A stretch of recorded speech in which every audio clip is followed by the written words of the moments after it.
What's up, athletes? Welcome back to another episode of the NCA Sport Podcast, where we talk to you guys about everything dealing with performance training. I'm your host, Coach Crossley, here with NCA Sports Training, and we're going to get right into today's episode. Let's get started.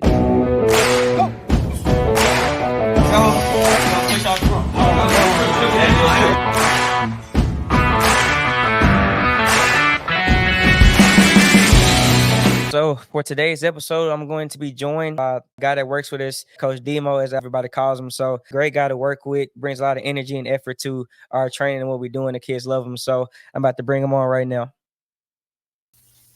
Hey, how you doing, Coach, man? Thanks for having me, man. Oh, yes, of course, anytime. Coach D, really just to get it started, a little bit about a couple episodes in so far. And so pretty much what we're going to be talking about for the podcast, just talk to us about, just who you are and what do you do and just how did you get to this point of just being where you are now? Oh, well, first things first. Let me go ahead and give all honors to God, waking us up to see another day, and I promise. Like you said in the intro, I go by Coach Demo. Little thing about me, I went to Mesquite High School, got honorable mention, academic all-state, honorable mention all-state, team captain as a senior. So I got moved up to varsity sophomore year. So just, something slight. Subtle flex. You know what I'm saying? And then, was fortunate enough to go to college, went to Sam Houston State University, majored in business and walked on. Actually hated it. Was only 3 guys. I was one of the lucky 3 out of like 30 to 45 guys, and played strong safety, but I did have a career-ending injury with turf toe. So for y'all who don't know what turf toe is, just go look it up. It is serious. So I was fortunate enough to go to ISA, get my personal training certificate, and I run into you because, me and you, we met back in college. So since the very first day, we hit it off. So now I'm fortunate enough to work with you, fortunate enough to bless these kids' lives with just wisdom, show them that there's always life without sports, instill that into their brains. I'm just thankful for you, thankful for the life that I'm living. So that's how I'm here, man. Definitely understand you on that part. Can you elaborate more on the walk-on process? I think as a lot of athletes, especially, as a high school, everybody always says, hey, it's D1 a bus. And so a lot of kids don't even understand that it's, opportunities from JUCO, NIAI, D3, D2, D1, and then for you to be able to go perform and even be on the roster, essentially. Just talk to us about that walk-on process, and just if there's some kids out there that's trying to become a walk-on or don't know, too certain about what's going to happen in terms of recruiting. Can you just talk to us about what that process was like and what can somebody expect going through that process? First up, you got to know when the walk-on training is. You got to lock in, talk to coaches, talk to whoever, even on the team. Guys, they actually come out and actually watch because, if I'm going to be on the same team as you, I actually want to see what you can do on that field.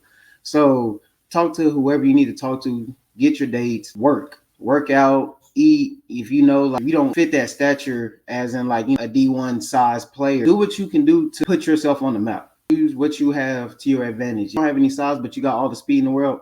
Use that speed. If you got size, but you don't have speed, hey, go out there and use your size. So the walk-on process is a little nerve-wracking. I got up there about 8 o'clock in the morning. And first things first, the coaches, they let us know what we're going to do, what they're looking for in said position. So if you know what your position is and you're true to that position, you can go out there and do that, but go be an athlete.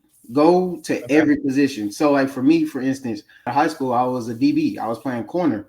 But when I walked on, did corner, I did safety, and I did receiver because they wanted to see me at all positions. And I was able to make it as a strong safety for Sam Houston State. So it was just a blessing. If you know that you can go out there and play, don't just settle for one position.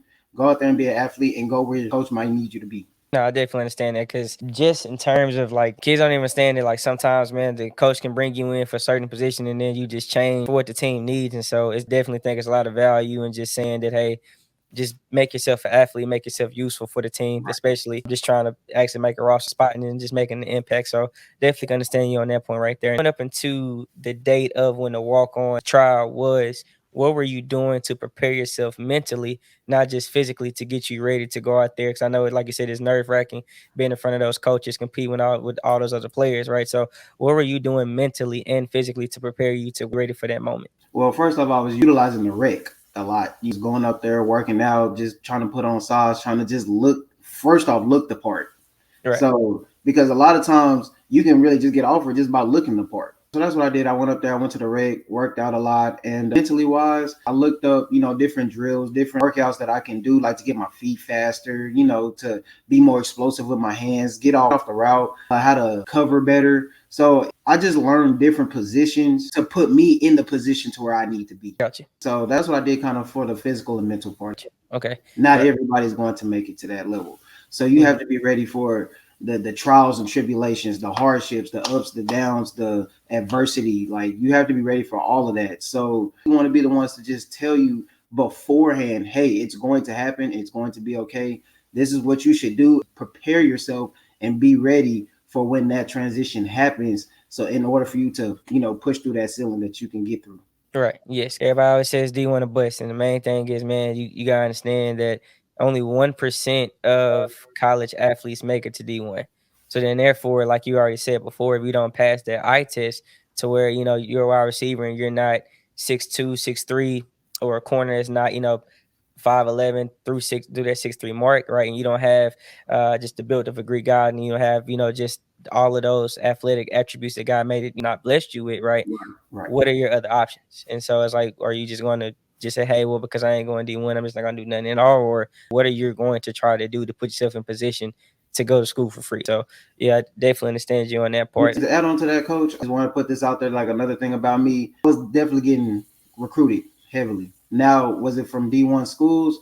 No. But being in this position that I am now, it helps me give guidance to those kids who are in my position. I was getting recruited, yes, but it came late my senior year.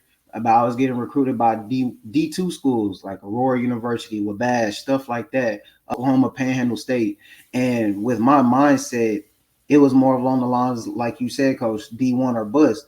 And in my mind, in my ego, it's like, I'm too good for these schools. Right. And those schools could have just gave me the opportunity and the blessings to further pursue my football career.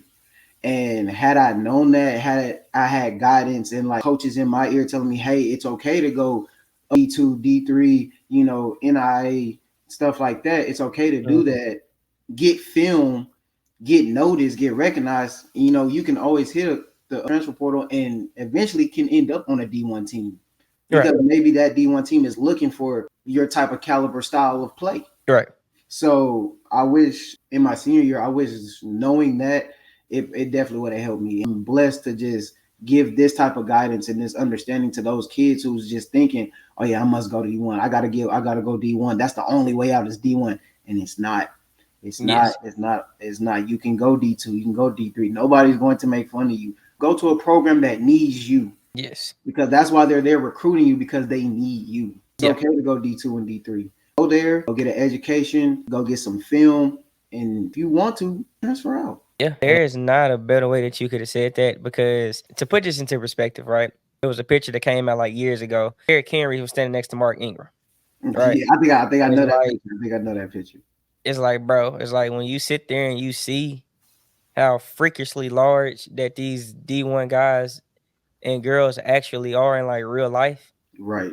And it's like, if you're not a freak of nature or just don't have, something just to just separate you from everybody else, my thing is, continue to play the sport that you love playing, get the scholarship in that sport, get your school paid for, and hey, I mean, go out there and get your education. You know what I'm saying? And then if you're blessed the opportunity to go play in the NFL or XFL, anything like that, then, so be it. But like you said, don't halt your future because it's not what you thought it was going to be. Right. Because at the end of the day, it's different routes. There's different ways to skin a cat. And there's different routes you can take to get to where you want to get to. It is. It is. Well said, Coach. Well said. Yes, sir. So really just going into the main topic for today, what we're going to talk to you guys about is why you should not, as a young athlete, just focus on one sport. And when I say young athlete, I'm not talking about the kid that's in high school. I'm not really talking about the kid, that may even go into your 8th grade year, right? I'm talking about the elementary school kids. One of the worst things you can do as a young athlete, right, that's still in elementary school, is just only focus on one sport and really just focus on just specific sport development for that sport. So for example, like if you're let's say that you play baseball, right, and the only thing you do is play baseball, That's what Right. I mean. We're just going to get into that topic for today and just pretty much give you guys different reasons why you shouldn't do that, the outcome of that, and just how by avoiding that, that can help you become a better athlete for when you do get into middle school and high school. So, background story. Whenever we first started training, I remember I called you and said, hey, man, here's the idea. Here's what I'm thinking. We're going to go out, we're going to train. And we were doing the football part in particular. And Right. so it was like, We hey, were. you're going to do the wide receivers and DBs. I'll do running backs and quarterbacks. And so for the first half of the year when we first started, it was just all football training. Well, the Mm-hmm. problem that I noticed is that typically, and it didn't even matter if it was our younger athletes or our high school athletes. What I noticed is that they lacked a lot of athleticism. They didn't have the power, they didn't have the strength, they didn't have the speed that they needed to go out there and do what was demanded of them, right? And so it was hard Mm-hmm. to put them through those position specific drills when they lacked being an athlete pretty much. And so because Mm-hmm. of that, that made us change everything and say, hey, we're going to move into performance training, which is what Yes. we do now and what we have been doing for the last year. And so essentially, really with doing that and switching to performance training, everything that we wanted our athletes to become, it happened. One of the reasons why that you don't really, as a young athlete, want to focus all in on is just focusing on one sport in particular is because of the fact that you're not going to have the athleticism that you need or the coordination to be at your best. If you're literally only focusing on just baseball, just football, just basketball, you're not allowing your body to develop the certain muscle groups that you need in order to be a great athlete, period, point blank, right? Off the top of my head, that's the first thing that came to my mind is just when I look back at how things used to be and how we used to train. Our main thing was just like, no matter if it was a kid that was like 6 years old, all the way up to 16, we're like, hey, they're lacking power, strength, and speed and agility. And so again, these are kids that just focus, primarily on just one thing, just one sport. And so by just going in and actually just training them as an athlete, they end up seeing the results they want to see out there on the field or the court, just by simply just focusing on athletic type of performance training instead of focusing on just specifically at a young age, just sport specific training. Yes, sir. And just to add on to that, coach, I like the kids that we train now. Some of them can't even get into a UAP. It's a universal athletic position. It's just, bending down, squatting, put your knees at a 45-degree angle. The best way I could describe a UAP, a linebacker. Boom. Yep. That's a UAP, and it's universal. So that means it's going to be used in every sport. Volleyball girls do it too. They have to get down in that squat and be ready to serve. All of that. Importance of just expanding your horizons with multiple sports. Boom. Track can help with speed and acceleration. Mm-hmm. Boom. Playing basketball can help with jumping higher and a lot more stretching. Boom. Playing football can bring moving your hips a lot more. There's so many aspects of just being like a multi-sport athlete. Yes. Like you said, a lot of kids just lack athleticism because they mainly focused on one sport and they're not given the proper training with that sport. So they're already creating bad habits, which is going to carry on later on when they get to middle school, when they get to high school. And then by that time, it's already going to be a little bit too late to correct that. Do multiple sports so that way your whole body can get used to just twisting and turning and getting into different positions because that'll help build muscle groups. That's switch muscle fibers. Yeah, there you go. There you go. It's like just doing all these type of sports creates hand-eye coordination. It creates all of these different things that'll help you further along your progress. Yes, because literally when you sit there and think about it, dog, like for example, if you look at somebody like a Pat Mahomes, a Kyler Murray, and Matthew Stafford, these type of quarterbacks, yes, I named all the quarterbacks that came out of Texas. It is what it is. I apologize. And so when you look at these type of guys, they played baseball, they played shortstop, they went to go pitch, right? And so being able to go out there and play baseball helped them when it came to football because then they can throw the ball in different arm angles, right? Yep. And so essentially, when you're a younger athlete, right, like you already said, by playing different sports, it works on different muscle groups within your body. So Mm-hmm. literally, if you want to be like, let's for example, hey, you want to play quarterback, right, when you get older in high school, right? Right. Well, growing up, if you play all these different sports, you used all the different muscle groups within your body. So now that when you get to become that high school athlete, now you're better than the other ones because you develop every part of your body. Mm-hmm. Versus if you just sat there and said, hey, well, I'm only going to do just football training all the way through from me being a young kid all the way up. Because the first you got to think I worry about is just burnout itself. Like, I Right. don't think people really understand that, hey, sports takes a mental toll on kids. And so if you're just literally focusing on one thing as a kid, right, that can cause a lot of burnout itself anyway. On top of you not being able to develop all your different muscle groups by playing different sports because playing different sports require requires different types of muscle groups within your body to perform. And so when you do get to that high school level, when you do get to college, now because you didn't just only focus on this one type of sport training, and you focused on playing multiple sports, focus on actual performance training to become a better athlete. Now, when you get to the high school and college part, now you can go out there and make an actual impact and be a top player going out there. And playing different sports is going to literally make you a better athlete, just simply because every sport demands something different from you that you can use to help you in other sports. Yes, sir. And to add on to that, another point that I just thought about, who's to say like you play football all your life, but then you turn out liking basketball later on. But then like now you done gave your life to football, that's all you know.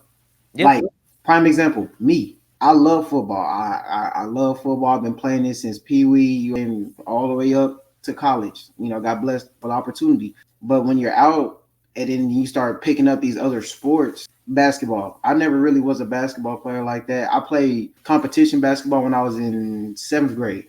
The only time I really just played competitive basketball. Other than that, it was straight football. But then I grew to actually like basketball, and I found out that like once I put like more time and more effort into that basketball, I love basketball now. Like I'm a fairly decent hooper. So certified sharpshooter. Tell you that right now. Yeah, I'm gonna let that thing fly.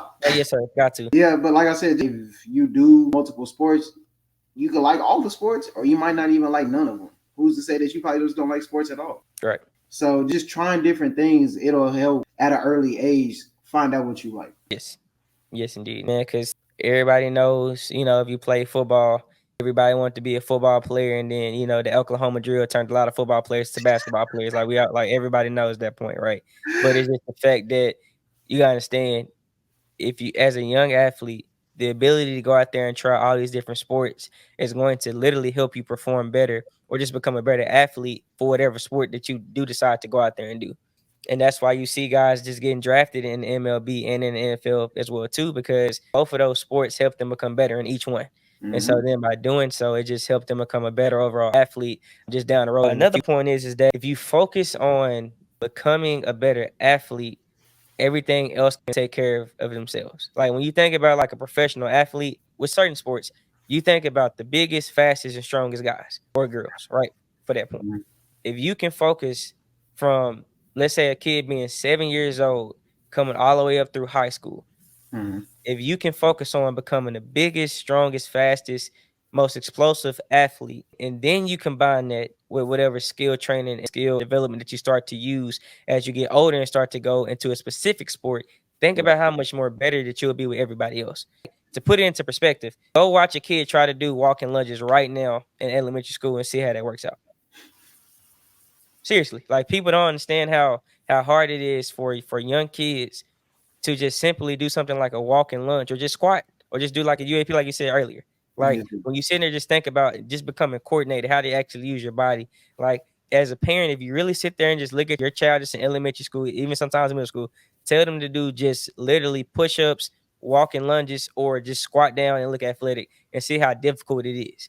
And then really sit there and think about how much that they do not know and really understand how to use their body. Mm-hmm. And then think about, okay, if they don't know how to do this now, when are they going to figure this point out? And then because they learn it so late, how effectively good are they going to be when they do get to middle school or high school? Yeah, I mean, that's a great point, Coach. Like, when we first started doing our training and stuff, and like, I'm not here to criticize anybody, because we all had a starting point, but it's like, it's real. Yeah. Just starting them at an early age, we're going to need to get some performance training done, because just being coordinated is kind of harder than you think. Yes. And you don't want to wait too late. No, not at all. Thank you guys for tuning in for another episode. This is Tim Crossley. I'm honored to have Coach Demo here with us today. And so essentially, like I said, within this video, we just want y'all can get to understand and know who Coach D is, and we'll talk more with him. And that way y'all can get to know his story, who he is in and out. So today's episode was just mainly about making sure that you guys understand the importance of not just solely focusing on one sport growing up, and not just only getting training in terms of just one sport overall if you're a very young athlete. Remember, it's very much so important to play multiple sports, get some type of actual performance training, because then by doing so, it's going to help you become better for all sports that you play. And so, hey, if you like the video, make sure you like, comment, and please make sure that you subscribe, guys, so we continue to keep bringing more content to you. Also, leave just more video ideas in the comment section. That way we can get those out. Thank y'all for tuning in for another episode. Coach D, thank you for coming out today, man. Thank you for blessing us with your time and just your wisdom and knowledge. So thank you so much for that. Thank you for having me, Coach. Thank you for having me. Guys, we're going to see y'all later. Again, don't forget to like, comment, subscribe, and we're going to see you guys later.